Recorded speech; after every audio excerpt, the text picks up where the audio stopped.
साथ नजर आते हैं। बिल्कुल, और ये लगातार हम इस बात को देख रहे हैं कि prime minister Narendra Modi ground zero पर जाकर के मुलाकात कर रहे हैं। इससे पहले भी अगर आप रिकॉल करें कि गुजरात में जब ट्रैजिक इंसिडेंट हुआ था, फायर इंसिडेंट हुआ था, तब भी prime minister Narendra Modi ground zero पर जाते हैं, वहां पर लोगों से मुलाकात करते हैं। इससे पहले जब उड़ीसा, वेस्ट बंगाल के अंदर साइक्लोन हिट किया था, इस तरह के जब डिजास्टर्स आए थे, तो वहां भी prime minister Narendra Modi ground zero पर जाते हैं और वहां पर पूरी सिचुएशन को समझते हैं।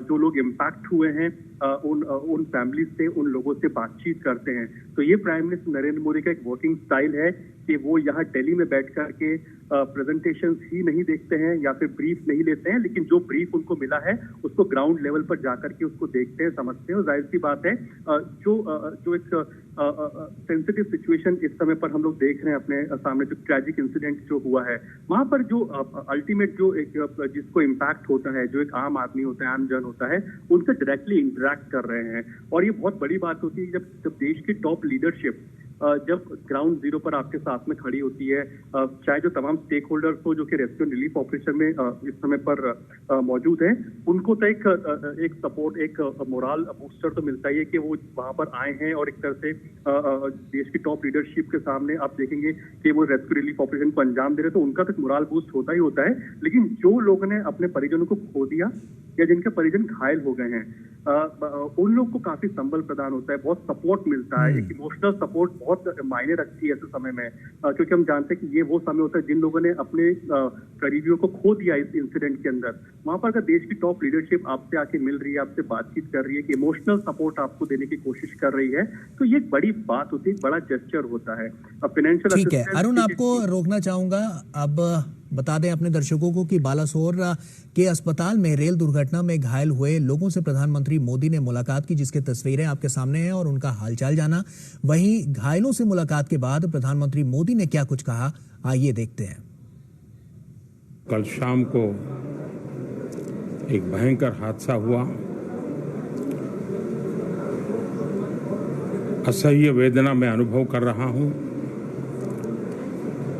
और अनेक राज्यों के नागरिक इस यात्रा में कुछ न कुछ उन्होंने गंवाया है। जिन लोगों ने अपना जीवन खोया है,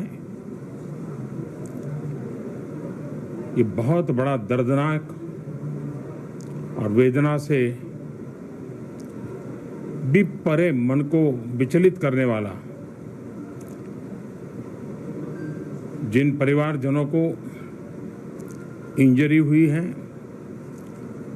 उनके लिए भी सरकार उनके उत्तम स्वास्थ्य के लिए कोई कोर कसर नहीं छोड़ेगी। जो परिजन हमने खोए हैं वो तो वापस नहीं ले पाएंगे, लेकिन सरकार उनके दुख में, उनके परिजनों के दुख में उनके साथ है। सरकार के लिए ये घटना अत्यंत गंभीर है। हर प्रकार की जांच के निर्देश दिए गए हैं और जो भी दोषी पाया जाएगा उसको सख्त से सख्त सजा हो,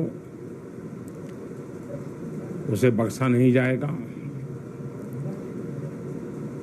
मैं उड़ीसा सरकार का भी, यहाँ के प्रशासन के सभी अधिकारियों का, जिन्होंने जिस तरह से इस परिस्थिति में अपने पास जो भी संसाधन थे लोगों की मदद करने का प्रयास किया, मैं यहाँ के नागरिकों का भी हृदय से अभिनंदन करता हूँ, क्योंकि उन्होंने इस संकट की घड़ी में, चाहे ब्लड डोनेशन का काम हो, चाहे रेस्क्यू ऑपरेशन में मदद की बात हो, जो भी उनसे बन पड़ता था करने का प्रयास किया है। खास करके इस क्षेत्र के युवकों ने रात भर मेहनत की है। मैं इस क्षेत्र के नागरिकों का भी आदरपूर्वक नमन करता हूं कि उनके सहयोग के कारण ऑपरेशन को तेज गति से आगे बढ़ा पाए। रेलवे ने अपनी पूरी शक्ति, पूरी व्यवस्थाएं रेस्क्यू ऑपरेशन में,